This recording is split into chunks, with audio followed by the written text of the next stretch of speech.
Actually take a walkthrough on the camera in terms of like your first time setting it up. Now, if you bought a brand new camera, it's going to come with kind of a startup guide or a walkthrough guide that's going to help you do some of those really simple things like changing the date and time and just getting some stuff set up on there. Even if you didn't buy it brand new, you could find a walkthrough guide for your specific camera online if you just Googled walkthrough guide for blah, blah, blah, your camera. But I'm going to show you kind of a hands-on version of the things I do with a new camera. I've had to purchase tons and tons of new cameras when I was a professor, and I would go through and I would set them up all pretty similarly and make sure that they stayed that way so that students wouldn't have a crazy different experience from one to the other. So I'm going to help you do that as well. If you ever needed to just clear your settings off, or if you get a used camera and it still has someone else's settings, you can just look for the function of clear settings and then clear all camera settings, and it'll wipe it all off of there. We're going to open up the menu and we're going to start with the first thing being image quality. So I'm going to click on that. And here you see our options. These are very typical options for most cameras. We'll start right up here. That is a large JPEG that you can see it says 24M. That means it's 24 megapixels. And then we can go over to a medium JPEG and a small JPEG. And you can see the sizes they kind of drop to as they go down, about half the size every time you go down. Then you can go to RAW plus large JPEG or just RAW. And I'm going to choose RAW for now because that's where I usually shoot. I would not start in RAW because you have to be able to pull the images off and edit them. You cannot share RAW images with other people very easily. So for beginners, I would start with large JPEG and stay there. Why would you shoot medium or small JPEG? Well, let's just say that you were shooting something like for an online image gallery that was, you knew that they were going to be small images, you didn't want big images, and you wanted to save memory card space. Look over here at this number, that 1093, that means you can capture 1093 images at large JPEG.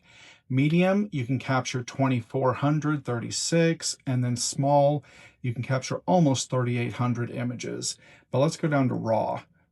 Look at that, only 280 images. So that tells you how huge those file sizes are for RAW. Why would you want to shoot RAW? Well, RAW is awesome for being able to edit the images. It captures all of the color information and all of the unedited details. So you can really capture a lot of great information that way. But I recommend most people start off with large JPEG. Next, we're going to format the memory card. Obviously, you need a memory card whenever you buy your camera. Different cameras might have different types of memory cards.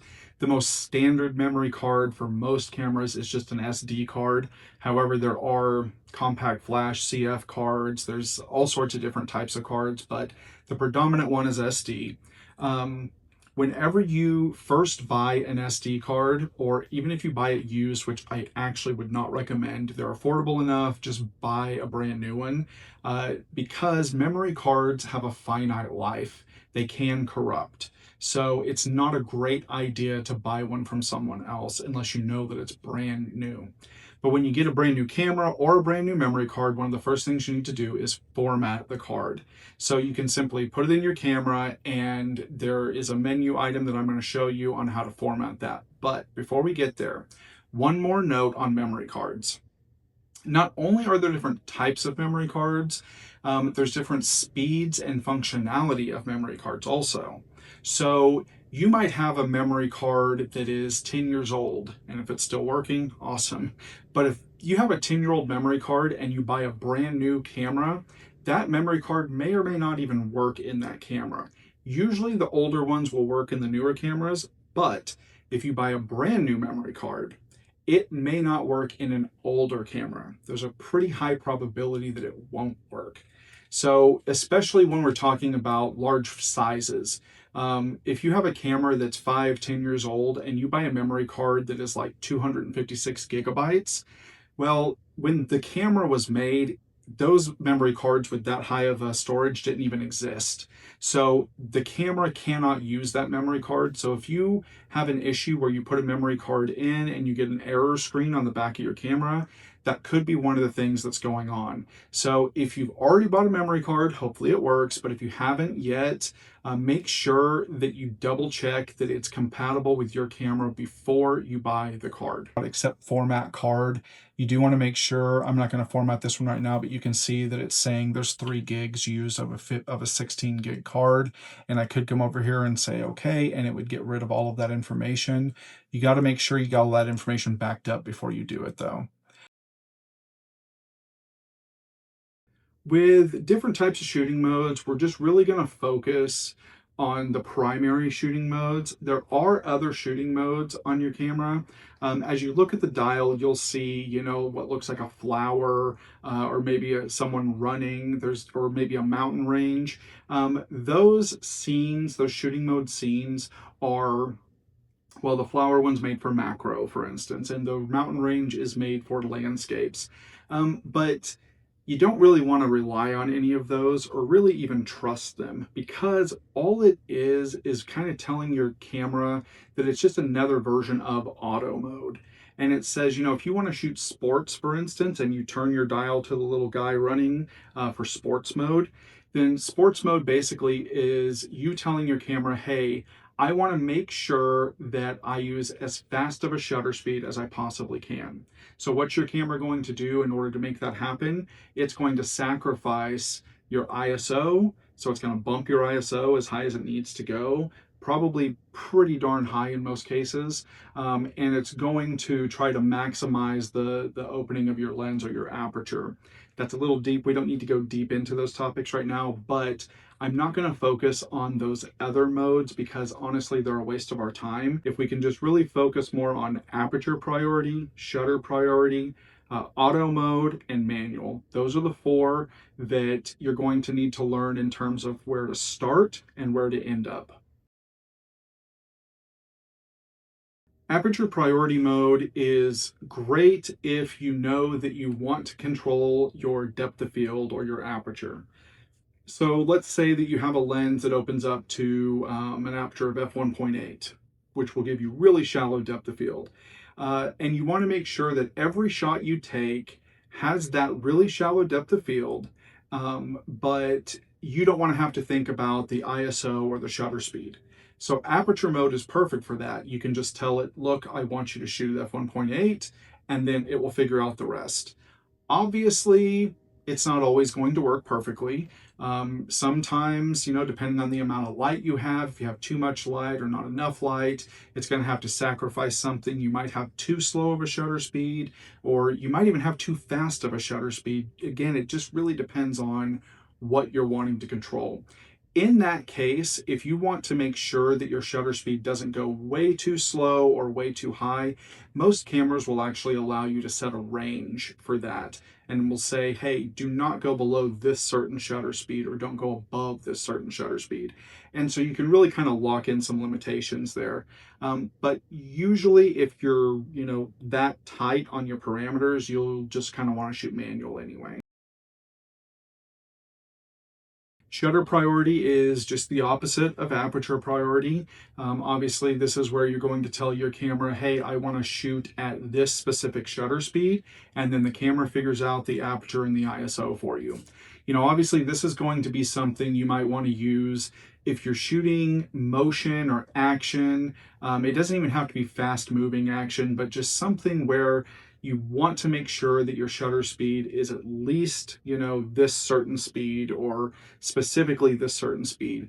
Let's say that you're shooting baseball and you're trying to capture the moment when the ball hits the bat. Maybe you want to shoot at 1/2000th of a second. And make sure that everything you shoot is at 1/2000th of a second, because you figured out like that's how fast of a shutter speed you need to use to capture that. Again, in a lot of those cases though, when you're shooting something that fast, you'd almost definitely have to open your aperture up as wide as it would go. So again, this is kind of leading us down that road to like learning manual and wanting to use manual. So finally, manual mode. Manual mode is like it sounds. You will be figuring out everything. You are going to set your camera's aperture, the shutter speed, the ISO, all of the settings are going to be manually changed by you. However, there is a caveat there. ISO can be set to auto if you would like.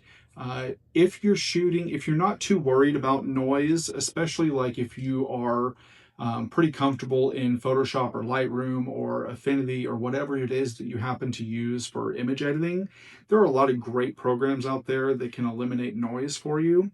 So if you're not too worried about that and you want that flexibility, you could use manual mode and set auto ISO.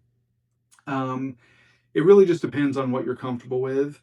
But manual mode basically is when you have complete and total control over your camera. You're not, letting the camera do any of the calculations really, other than the metering helping you figure out how much light to allow in. With metering modes, this is where we are exploring how the camera determines how much light we need to allow to hit the sensor. So when you take a look through the viewfinder, you're going to see a little line that goes from -3 to +3 and has 0 in the middle. And that is our exposure meter. And right in the middle is kind of 0. That means that if you mess around with your settings enough and you get that to pop in there on that 0, that's going to be a quote unquote perfectly exposed image. But how does your camera know that? Well, the metering mode is what helps it figure that out. The metering in a camera is just a light meter. It's just taking a reading of the light and trying to figure out overall, how should I expose this? But we can control what type of light meter the camera uses, and that is important. We have a few different methods of doing this. First one let's talk about is just center weighted. Center weighted metering basically means that whatever is in the center of your frame, the camera is going to mostly look at that to gain intelligence on how much light needs to be allowed to hit the sensor.